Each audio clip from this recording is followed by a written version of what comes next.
Perfect strategy হচ্ছে অ্যাডমিশনের জন্য সবচেয়ে ইম্পর্টেন্ট। পড়ালেখা তো সবাই করে, মেন্টরশিপটা হচ্ছে এই জন্য মাস্ট। ইম্পসিবল কোনো শব্দ আমাদের ডিকশনারিতে নাই, Right, আমাদের right. এটা প্রমাণ করছে। ভাইয়ের সাথে আজকে আমরা 3টা আলাদা আলাদা জার্নি হচ্ছে শেয়ার করছি। এক হচ্ছে Tasin, this is for Dhaka university. So congratulation Tahsin, এটা ঢাকা ইউনিভার্সিটি তুমি জয় করার জন্য তোমাকে ছোট্ট মেমোরি হিসেবে দেওয়া। Congratulation Tahsin for winning first CSC, অনেক বড় achievement. So now so math weak থাকে ফার্স্ট সিএসসি, অবাক করা ব্যাপার। Congratulation Tahsin for winning medical. 3টা বিজয় গল্প। ওই আফসোস যাতে তোমাদের করতে না হয়, আমাদের এরকম অনেক আছে ঢাবিতে চান্স পায় নাই, পরে যখন সিরিয়াস হয়েছে। জাবি টপার তোমাদের নাইম ভাইয়া, ঢাবিতে মেডিকেলে চান্স পায় নাই, তারপরে রাবিতে টপ করেছে তোমাদের রনি ভাইয়া, রাশিয়া ইউনিভার্সিটি থার্ড হয়েছে। ঢাবিতে জাবিতে রাবিতে চান্স পায় নাই, সো দেন চবিতে ষষ্ঠ হয়েছে সাইকা কবির আপু। ঢাবিতে জাবিতে রাবিতে চবিতে চান্স পায় নাই, গুচ্ছতে টপ করেছে।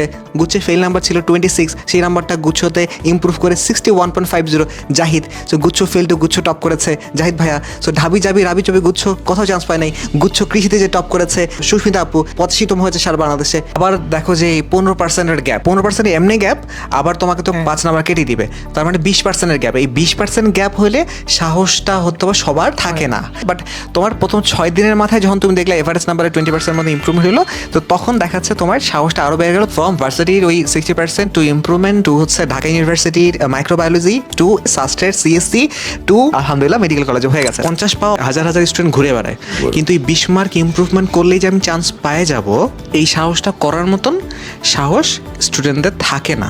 না, ওইটা ওর আছে। আপনি ওরে যদি একটা দিয়া দেন, দেখবেন তার খাওয়ানোর চিন্তা নাই, তার ঘুমানোর চিন্তা নাই। ওই কোনো সময় আমি রাত্রিবেলা তারকে আমি এই ঠান্ডার মধ্যে আমি গিয়ে তার শীতের খাবার গায়ে দেওয়া দিই, সেই দেখবেন ওই পড়তে পড়তে ওইখানেই শুয়ে রয়েছে। জি জি জি, তো মানে এই একটা মেজাজ ওর মধ্যে আছে। জি জি, ওই জিনিসটা আমাদের কোর্সের মধ্যে একটা লাইন আছে, আনাফ যেহেতু 50-এর রেঞ্জ থেকে 70-এর রেঞ্জে এই ইমপ্রুভমেন্টটা আমরা করালাম। সো এরকমভাবে কিন্তু দেখা যাচ্ছে অনেক অনেক স্টুডেন্ট আছে যারা চান্সও পাচ্ছিল না, কিন্তু ওদেরকে আমরা ইমপ্রুভ করে অনেক ভালো জায়গায় নিয়ে গেছি। কিন্তু তার জন্য হচ্ছে ওর পক্ষ থেকে সাহসটা লাগবে, আর একটা কাজ লাগবে যেটা আপনি মাত্র বললেন, যে ওর কী করলে ইমপ্রুভমেন্টটা হবে সেটা কিন্তু ওর টিচার হিসেবে আমরা ভালো জানি। তা আমরা বলবো যে আমি বলি যে আমি বলবো ডু, তুমি বলবো ডান, তোমার আর কোনো কাজ নাই। অর্থাৎ তোমাকে কাজ দিব, তুমি কাজ করবা, মাঝখানে কোনো অজুহাত চলবে না। সো এই জিনিসটা অজুহাত চলবে না, তাহলে পরিশ্রমী হইতে হবে, অনেক সাহসী হইতে হবে, পরিশ্রমী হইতে হবে। এই জিনিসটা যদি হয় তাহলে যদিও কম নাম্বার পায় তারপরে ইমপ্রুভ করে অনেক ভালো করানো যায়। জিদ থাকতে হবে, ওই আলেকজান্ডার দি গ্রেটের মতো। এডমিশনের যে কোনো লেভেলেই থাকুক না কেন, lowest highest medium I don't care, but guideline 0 to 1 ওর করা উচিত। ধরেন 10 দিন বাকি আছে পরীক্ষার, তখনও করা দরকার। 5 দিন বাকি আছে, তবুও করো। এডমিশন জার্নিতে এমন কেউ নাই যে পড়ালেখা করে না। রাইট রাইট, কেউ ধরেন 2 বছর কিচ্ছু পড়ে নাই, এডমিশনে একবার হলেও বই খুলে পড়ে। দ্য থিং ইজ তারা পড়ে, রেজাল্ট হয় না। রাইট। আর আমি আমার আশেপাশে অনেক দেখছি, ধরেন 6 মাস ধরে প্রিপারেশন নিছে, বাট স্টিল ওর হয় নাই। জাস্ট একটা রিজন যে ও প্রিপারেশন নিছে, ঠিক আছে, পরিশ্রমও করছে, বাট যখন লোহা গরম আছে তখন তাকে হাতুড়া দিতে হবে, তাহলে নয়টা শেপ হবে। এখন লোহা ঠান্ডা হয়ে গেছে, লোহার মধ্যে জং ধরে গেছে, এখন যদি আমি হাতুড়া মারি হয় লোহা ভাঙবে, নাহলে হাতুড়া ভাঙবে, লাভ কিছু হবে না। সো পারফেক্ট স্ট্র্যাটেজি হচ্ছে এডমিশনের জন্য সবচেয়ে ইম্পর্টেন্ট। পড়ালেখা তো সবাই করে, স্ট্র্যাটেজি কার ভালো। Right right. সো এই যে যুদ্ধের ক্ষেত্রে খালিদ ইবনে ওয়ালিদ অনেক কম সৈন্য নিয়েও 2 লাখের মতো সৈন্যকে পরাজিত করছিলেন just because of strategy. Right right, same অবস্থা। এবং স্ট্র্যাটেজি যদি তার স্বল্প অভিজ্ঞতা দিয়ে সে বানাতে যায়, সেটা তো ডিজাস্টার ঘটে যাবে। বিশাল অভিজ্ঞতাকে কাজে লাগিয়ে তোমার জন্য স্ট্র্যাটেজি জার্নি সাজিয়ে দিচ্ছি। এবং on top of that, so তুমি তো দেখেছো এখন যে সবার সাথে একজন করে টাস্ক কেয়ার বড় ভাই আপু আছে। সো তার মানে এই এত সুযোগ সুবিধা, এই ব্যাপারটা অফলাইন কিংবা অনলাইন কোথাও কিন্তু অ্যাভেলেবেলই না। এই জিনিসটার ভ্যালু কিন্তু তার লাইফে আনইমাজিনেবল।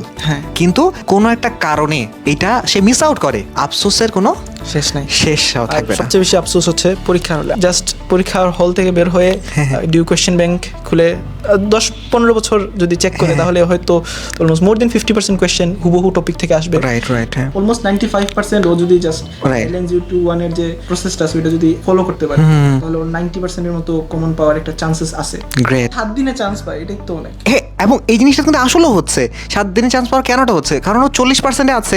ওকে 7 দিনে 20% ইম্প্রুভমেন্ট তুমি কি কম দেখছো? আমাদের গ্রুপের মধ্যে স্ক্রল করলে অনেক অনেক ইম্প্রুভমেন্ট না? তো তোমার 30% ইম্প্রুভমেন্ট নিজেরই ছিল প্রথম টাস্কে। এই জিনিসটা করতে আমাদের কয়দিন লাগে? 7 দিন 10 দিন। তো 7 থেকে 10 দিনের মধ্যে আমরা 20% নাম্বার ইম্প্রুভমেন্ট করার এক্সাম্পল আমাদের অহরহ। এই জিনিসটা যদি 40% পাচ্ছে কেউ, ওকে আমরা দিয়ে দিই, হয়ে যায় ফার্স্ট ইয়ারে চান্স। ইভেন জিএসসিতে চান্স পাওয়ার জন্য কত লাগে? 60%ও লাগে না। জিএসসি চান্স পাওয়ার জন্য কিন্তু 50% এর নাম্বার থাকলে হয়ে যায়। বোল্ড স্টেটমেন্ট, বাট ঘটনা তো সত্যি যে 40% কেউ যদি পায়, আমাদের 20% ইম্প্রুভমেন্ট দিতে মাত্র 7 দিন লাগে। সো 7 দিন সময় আমাদের জন্য অনেক। আচ্ছা, ইফেক্টিভনেসটা কোন সময় বুঝতে পারছো? কারণ যখন তুমি ইফেক্টিভনেসটা বুঝতে পারো তখন আসলে ডেডিকেশনটা পারে। গাইডলাইন 0 to 1 এর পরে তো ভাই এটা ওপেন বুক, আর কি লাগে? এক্সাম স্ট্র্যাটেজি ওইটাও হেল্প করছে। আমার ছিল ম্যাথে উইকনেস, সো আমি যখন ম্যাথ ক্লাস করছি তখন আমার মানে অনেকটা আগায় গেছে। মাস্ট ম্যাথের ক্লাস করা উচিত, ম্যাথের অবভিয়াসলি করা উচিত। আমার ক্ষেত্রে মনে হয়েছে ম্যাথের ক্লাস অসাম। ম্যাথের ক্লাসের মধ্যে স্পেসিফিক যে জায়গাটা, সেটা হচ্ছে আমরা স্টপওয়াচ সামনে রাখতেছি। বিভিন্ন জায়গায় বিভিন্ন দেখা এমনি তাড়াতাড়ি হয়ে যাবে, বাট এখানে স্টপওয়াচ অন করে দেখো হওয়াই দেখাচ্ছি, আসো খেলা হবে। এই স্ট্র্যাটেজিগুলো কিন্তু কোনো মুখস্থ শর্টকাট না। সো তুমি এইটা যদি লক্ষ্য করো, কোনিক্স পুরো ক্লাস করেছি আমরা, কয়টা শর্টকাট শিখেছি? কোনো শর্টকাট ছিল না। রাইট, শর্টকাট না থাকলে 40% হচ্ছে কেমনে? সব বেসিক দিয়ে। বেসিক। বরং যারা ওই হাবিজাবি শর্টকাট গাইডের এই সে মুখস্থ করতে যায়, ওরা একটা মরিচিকার মধ্যে থাকে। ওই শর্টকাট কিন্তু পরীক্ষা হলে মনে থাকে না, হ্যাঁ, কনফিউজড হয়ে যায়। কোন শর্টকাট জানি ছিল। কিন্তু যখন আমি বেসিক থেকে জিনিসগুলো শিখতেছি, 45 সেকেন্ডে ক্লাসের মধ্যেই ওটা করে ফেলতেছি, তখন এই ঘটনাটা ঘটা সম্ভব। এই যে মোটামুটি প্রিপারেশন 60% প্রিপারেশন তো ডিউ টপ করা ডান হয়ে যাচ্ছে। টপ লেভেলের সাবজেক্টগুলো পাওয়ার জন্য তোমার সবগুলোতেই ভালো করা লাগতেছে। স্পেশালি যেগুলোতে অন্যরা খারাপ করে, সেটা তো অবশ্যই ভালো করা লাগবে। মার্কেট ডিফারেন্স তো ওইখানেই ক্রিয়েট হবে, ওইটাই তো তোমাকে টপ বানাবে। এবং ওই জায়গাটাই, ওই সাবজেক্টটাই কিন্তু কেউ যদি আসলেই ভালো কিছু করতে চায়, then guideline 0 to 1 is a must. Guideline 0 to 1 by মানে পারো না পারো করো। গাইডলাইন যদি কেউ দেখে তাহলে পিটাই করানো দরকার। যারা এখনো গাইডলাইন 0 to 1 করো নাই, এক্সামের আগে করে নিও ভাই। মোটামুটি লেভেলে প্রিপারেশন থেকেও সাহস যদি থাকে, জেদ যদি থাকে, কম সময়ের মধ্যে ফাইট করার জন্য তোমার সাথে যদি মেন্টর থাকে, এবং তুমি যদি ওই মেন্টরের আনুগত্য অনুযায়ী কাজ করতে দৃঢ় প্রতিজ্ঞ হও, ফাঁকিবাজি না করো, তাহলে কম সময়ের মধ্যে অসম্ভব কিছুও সম্ভব। মেন্টরশিপটা হচ্ছে এই জন্য must. Moral of the story হচ্ছে যে তোমাকে যেটা টাস্ক দেওয়া হচ্ছে ওটা ডান করো। তোমার কি কি করা দরকার সেই বিষয়ে তোমার এক্সপেরিমেন্ট করার দরকার নাই। তোমার ইমপ্রুভমেন্ট, তোমার এই মোটামুটি প্রিপারেশন থেকে কীভাবে টপ বানানো দরকার সেইটা নিয়ে তোমার আহনাফ ভাইয়ের মতন এরকম অনেক অনেক অনেক অনেক বিজয় গল্প ক্রিয়েটেড আছে, যেইটা আহনাফ ভাইও দেখেছেন এবং মেনেছেন এবং নিজেই সেটা অর্জন করেছেন। তোমার কাজ হচ্ছে ডুগুলোকে ডান করা।